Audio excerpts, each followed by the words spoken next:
हाल ही में संयुक्त राज्य अमेरिका के राष्ट्रपति जो बाइडेन और चीनी राष्ट्रपति शी जिनपिंग ने पहले वर्चुअल द्विपक्षीय बैठक के लिए मुलाकात की। यह बैठक दोनों पक्षों के बीच मतभेदों को समाप्त करने के असफल रही। अमेरिका चीन के बीच विवादों के कई मोर्चे पर, जिसमें औपचारिक और सांस्कृतिक अधिपत्य प्रतिबद्धता द्वारा व्यापार युद्ध शामिल है, जिसे अक्सर नया शीत युद्ध कहा जाता है। इसके प्रमुख बिंदु जो चीन के विरुद्ध अमेरिका का आरक्षण, मानवाधिकार उल्लंघन। अमेरिका ने शी जिनपिंग, उइगर मुसलमान, तिब्बत और हांगकांग में मानवाधिकार उल्लंघन प्रथा के बारे में चिंता जताई। व्यापार युद्ध। वर्ष 2017 में चीन के साथ अमेरिका का व्यापार घाटा लगभग 375 बिलियन अमेरिकी डॉलर था। इसके कारण पूर्व अमेरिका राष्ट्रपति डोनाल्ड ट्रंप ने अमेरिका के चीनी निर्यात पर आयात शुल्क लगाया। अमेरिका राष्ट्रपति ने कहा कि अमेरिका श्रमिकों और उद्योगों को चीन के अनुचित व्यापार और आर्थिक व्यवहार से बचाने की आवश्यकता है। अमेरिका ट्रेजरी विभाग ने चीन को करेंसी मैनिपुलेटर घोषित किया है। स्वतंत्र और खुला इंडो पैसिफिक क्षेत्र। दक्षिण चीन सागर में चीन ने क्रूरता के साथ समुद्र के अधिकांश हिस्से को अपने क्षेत्र के रूप में दावा करते हुए अमेरिका को क्षेत्र की समृद्धि के लिए नेविगेशन की स्वतंत्रता और सुरक्षित और लाभ के महत्व को दोहराने के लिए प्रेरित किया है। ताइवान वर्ष 1949 में गृह युद्ध के दौरान चीन और ताइवान अलग हो गया।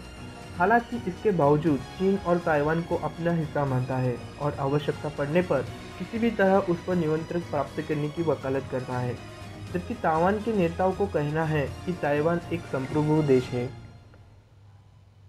अमेरिका वन चाइना नीति के लिए प्रतिबद्ध है। हालांकि वह ताइवान जल डमरू के यथास्थिति को बदलने या शांति और स्थिरता को कमजोर करने के एक तरफा प्रयासों का कड़ा विरोध करता है।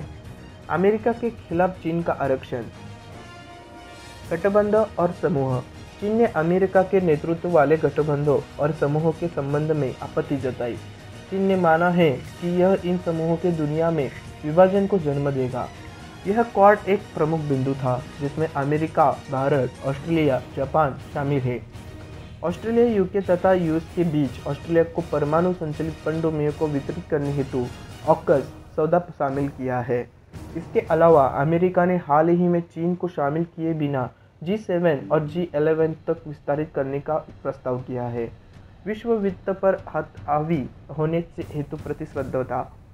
अमेरिका के प्रतिनिधित्व वाले अंतर्राष्ट्रीय मुद्रा कोष, विश्व बैंक और विश्व व्यापार संगठन का मुकाबला करने के लिए चीन ने एशिया इंफ्रास्ट्रक्चर इन्वेस्टमेंट बैंक और न्यू डेवलपमेंट बैंक जैसे वैकल्पिक वित्तीय संस्थानों के साथ सामने आया। अमेरिका और भारत चीन संबंध। चीन के साथ विवाद को सुलझाने में भारत की मदद करेगा अमेरिका। अमेरिका का उद्देश्य चीन के साथ सीमा विवाद जैसे महाद्वीपीय चुनौतियों से निपटने मदद करने हेतु सैन्य, राजनीतिक और खुफिया चैनल के माध्यम से भारत का समर्थन करता है। अमेरिका बेल्ट एंड रोड पहल के खिलाफ भारत की आपत्ति का समर्थन करता है। अमेरिका बेल्ट एंड रोड पहल के तहत चीनी वित्त पोषण के कारण ऋण का सामना कर रहे देशों में पारदर्शी बुनियादी अवसंरचना का ऋण का प्रबंधित मांग करता है। बिल्ड बैक बेटर वर्ल्ड यानी B3W जून 2021 में ग्रुप ऑफ 7 मतलब सबसे अमीर लोकतंत्र द्वारा घोषित एक अंतर्राष्ट्रीय बुनियादी अवसंरचना निवेश पहल है। B3W का पहल को चीन की बेल्ट एंड रोड यूनिवर्सिटी यानी BRI का मुकाबला करने के लिए अमेरिका की पहल के रूप में देखा जा रहा है। चीन को प्रतिसंतुलित करना। अमेरिका समान विचारधारा वाले देशों के सहयोग के साथ भारत के विपक्ष में है, जो राजनीतिक तौर से महत्वपूर्ण हिंद प्रशांत क्षेत्र में चीन को प्रतिसंतुलित करने का कार्य करेगा। इसके लिए भारत और अमेरिका के 4 मौलिक रक्षा समझौतों पर हस्ताक्षर किए हैं, यानी सैन्य सूचना सामान्य सुरक्षा समझौता यानी GSOMIA। दूसरा, लॉजिस्टिक एक्सचेंज मेमोरेंडम और एग्रीमेंट यानी LEMOA 2016। तीसरा, संगतता और सुरक्षा समझौता यानी COMCASA 2018। भूस्थानीय सहयोग के लिए बुनियादी विनियमन तथा सहयोग समझौता यानी BECA मतलब BECA 2020। तो इसमें क्या हो आगे की रहा। यूएस चीन की जिम्मेदारी। यह सुनिश्चित करना चीन और अमेरिका के नेताओं की जिम्मेदारी है कि देशों के मध्य प्रतिस्पर्धा किसी संघर्ष का रूप ना लें। भारत उपमूल्य संतुलन। भारत को अपनी बढ़ती वैश्विक शक्ति का एहसास होना चाहिए और अमेरिका चीन प्रतिबद्धताओं में फंसने के बजाय शांतिपूर्ण आपसी संबंध बनाए रखते हुए अपने हितों और विकास को प्राथमिकता देनी चाहिए।